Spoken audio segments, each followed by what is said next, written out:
Baiklah, Assalamualaikum warahmatullahi wabarakatuh. Perkenalkan, nama saya Anil Barok, NIM K1A1201176, Prodi Keguruan dan Ilmu Pendidikan, Studi Pengantar Pendidikan.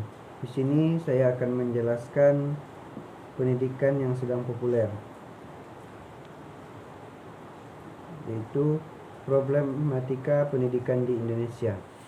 Baik, di sini saya akan menjelaskan tentang pendidikan di Indonesia yang mengalami perubahan yang sangat cukup signifikan dalam berbagai bidang. Berikut perubahan pendidikan: pemakaian teknologi secara komprehensif, sistem belajar bertransisi ke dunia online, dunia pendidikan lebih fleksibel dan mudah. Yang keempat, meningkatkan mutu intelektual anak, siswa, bahkan masyarakat umum. Yang kelima, pendidikan lebih diarahkan pada pola modern. Yang keenam, buku sudah dalam bentuk e-book. Pendidikan di Indonesia nampaknya sedang banyak mengalami perubahan yang sangat cukup signifikan di berbagai bidangnya. Hal tersebut terlihat dari pemakaian teknologi secara komparatif, juga sistem belajar yang telah banyak bertransisi ke dunia online.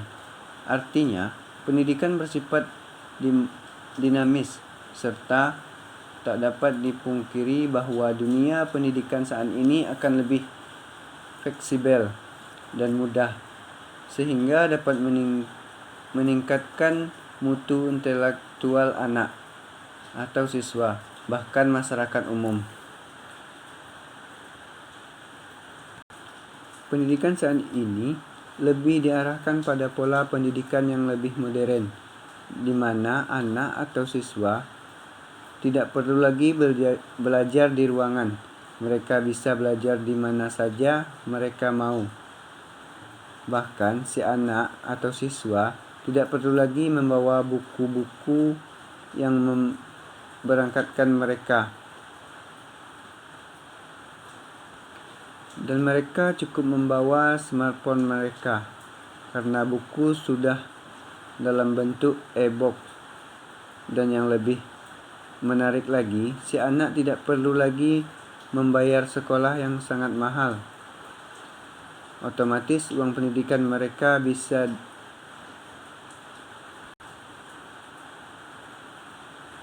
dialihkan pada pengeluaran lain yang lebih bermanfaat. Anak-anak ini akan segera dimanjakan oleh teknologi, khususnya dalam bidang pendidikan. Maka, suka atau tidak suka, pemerintah dan aturannya harus mendukung hal tersebut.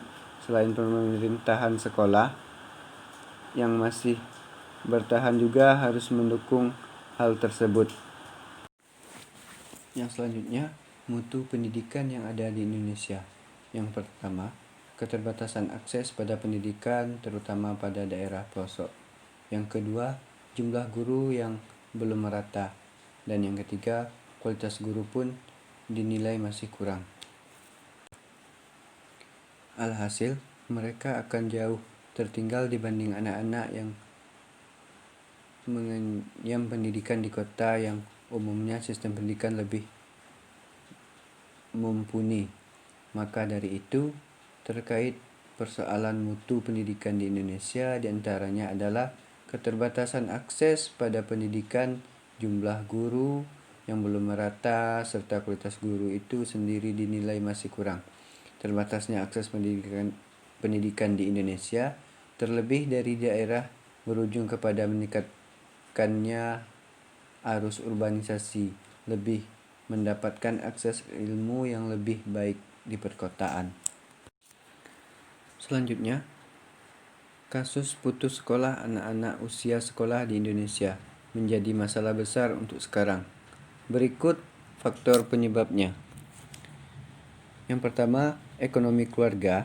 Yang kedua, pernikahan di usia dini. Yang ketiga, pemerintah kurang aktif dalam penyelesaian masalah pendidikan di Indonesia, sehingga belum ada penyelesaian problematika pendidikan di Indonesia. Di sisi lain, kasus putus sekolah anak-anak usia sekolah di Indonesia juga masih tinggi. Berdasarkan data dari Kemdikbud 2010, di Indonesia terdapat lebih dari 1,8 juta anak setiap tahun tidak dapat melanjutkan pendidikan. Hal ini disebabkan oleh 3 faktor, yaitu faktor ekonomi, anak-anak terpaksa bekerja untuk mendukung ekonomi keluarga, dan pernikahan di usia dini.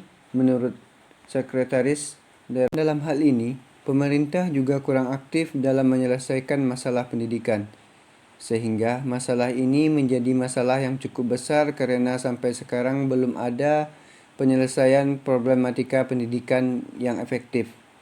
Tanpa adanya peran pemerintahan dalam masalah pendidikan di pelosok, maka masalah ini tidak akan selesai jika pemerintahan masih fasib dan menyelesaikan masalah tersebut. Sekian yang dapat saya jelaskan. Lebih dan kurang saya mohon maaf. Dan saya akhiri, wabillahi taufiq wal hidayah. Wassalamualaikum warahmatullahi wabarakatuh.